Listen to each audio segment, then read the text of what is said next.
It's one of our favorites, former Governor of Wisconsin, Scott Walker, president of YAF, Young Americans Foundation, one of the great foundations, by the way. By the way, Governor, welcome. If people want to support YAF, where do they go?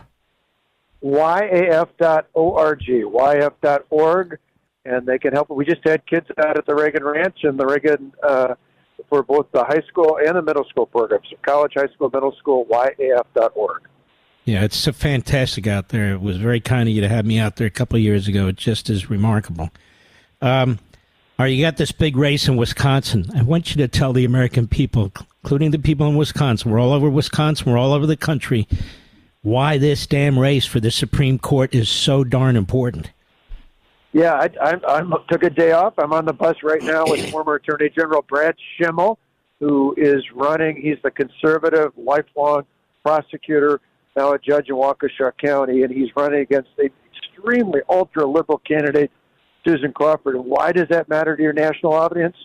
Well, Susan Crawford and her allies have said if she wins, it won't just be a 4-3 liberal majority. They'll be activists, and one of the things they have said they're going to do is redraw the congressional maps in Wisconsin to get rid of 2 House Republicans. That's why George Soros, Rex Hoffman, J.D. Pritzker, a long list of other radicals are pouring so many millions into this state that Crawford's campaign has actually now spent about $10 million more than I did in my first race for governor, goodness sakes. And they're buying 2 seats in the House to get the majority back and stop Donald Trump's agenda. By the way, they're trying to pick off Republicans all over the place. In Florida now, they're trying to take the 6th congressional district that was Waltz's seat. They're pouring millions and millions in. These people are serious. We need to understand that just because we won this general election, we have these battles going on, and this one in Wisconsin is critical. I know people, the Supreme Court. No, the Supreme Court. Look at what the courts are doing right now to us, to the president, to Absolutely. the agenda. Right. They would, besides this House seat, they'd get rid of voter ID. They would stop taking violent criminals who are in this country illegally out of Wisconsin, just like these federal judges are doing. This is all about stopping the president. It's all about stopping this agenda.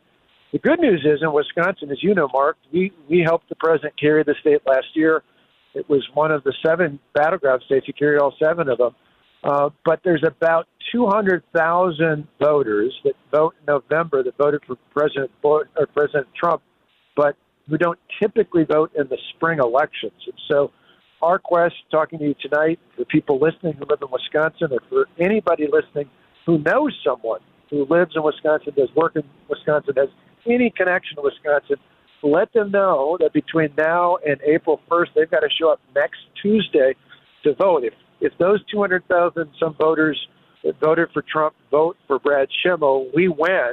If they stay home, she wins, and we're in big, big trouble. I think the fact that George Soros is so heavily invested in this woman to be on the Supreme Court ought to draw the attention of your average Republican in Wisconsin. No, Governor? Oh, it should. I mean, it should just for the policy itself. Act 10, the reforms I did, taking on the union bosses, school choice, right to work, voter ID, all of those things will be gone if she's on the court. But nationally, I mean, you just had Hakeem Jeffries the other day say on video, for goodness sakes, I think it was on Monday of this week, that they were counting on picking up 2 seats if things go the way they hope here in Wisconsin.